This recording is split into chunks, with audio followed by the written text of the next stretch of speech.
Alors, que faire? Quels sont les effets pervers? Comment les dépasser? Les effets pervers des ENR, ça va à l'encontre des objectifs fixés par ailleurs par la Commission. Compétitivité, on a augmenté les prix. Sécurité, on est obligé de réouvrir le charbon en Allemagne ou d'importer des fossiles comme le gaz en France. Et les grands groupes industriels ont dû remodeler leurs modèles économiques, comme RWE ou E.ON ou Vattenfall, avec évidemment des emplois à la clé, mais aussi des prix de l'énergie qui ont grimpé. Et par exemple, si je prends le cas des Allemands, 6 millions d'Allemands n'ont plus accès à l'énergie, ne peuvent plus payer. Donc il faut repenser la politique énergétique. On a l'impression que l'Union européenne veut faire adopter à l'ensemble des pays le modèle allemand, ce qui fait que les États se défendent à leur façon et on assiste à une renationalisation de la politique énergétique pour chaque État. Et ça, je pense que ce n'est pas bon quand on veut construire une Union européenne avec de la solidarité sur le marché. Il faut penser pacte de solidarité énergétique sur le grand marché en respectant les atouts nationaux et bien sûr en privilégiant la décarbonation de chacun d'entre eux. Le charbon fait du carbone, comment on fait pour le diminuer? Parce que les Polonais ne vont pas fermer leurs mines, en tout cas pas maintenant, ou alors il faut les y aider et personne n'a envie de payer. Donc on propose effectivement d'aller vers un pacte de solidarité qui permettra aux États de vouloir continuer leur nucléaire, de pouvoir le faire.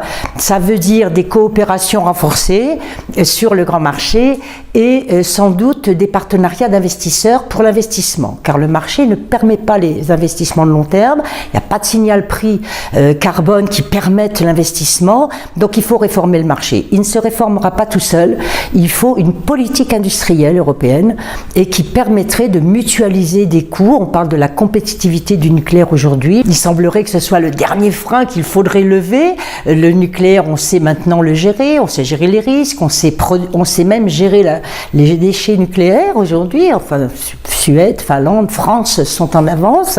Elles peuvent aider les autres pays d'Europe, mais il faut évidemment le rendre plus compétitif. Alors, ça va passer par des contrats long terme sur le marché et des garanties publiques, ça s'appelle comme ça, mais ça va passer aussi par une filière nucléaire qui va pouvoir mutualiser les coûts de recherche, d'innovation et aussi des capacités de production. On a besoin de créer plus de nucléaire aujourd'hui. Il y a certains pays qui s'y engagent, la France avec Flamanville, le Royaume-Uni avec Hinkley Point, la République tchèque, la Hongrie. On n'a pas les mêmes modèles. La Finlande, bien sûr, qui va passer à 45% de sa production électrique nucléaire. Donc, comment fait-on pour dynamiser, moderniser et qu'on puisse bénéficier des expériences des uns et des autres pour créer des effets de série en Europe et diminuer les coûts du nucléaire? Voilà, ça c'est une bataille que je mène avec les opérateurs, mais pas seulement, avec les territoires, avec les citoyens. Il faut être beaucoup plus offensif.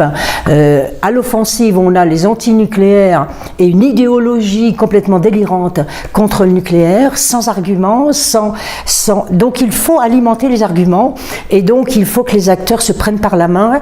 Si on n'a pas une bonne politique industrielle, à mon avis, la Commission est sans doute responsable, les États le sont encore un peu plus, et les acteurs et les citoyens, je dirais aussi. Donc il faut mobiliser l'ensemble des citoyens et des acteurs pour élaborer une politique énergétique qui favorise la compétitivité dans le monde, notre sécurité énergétique bien sûr, et le climat, puisque comme on le sait, le nucléaire est favorable au climat.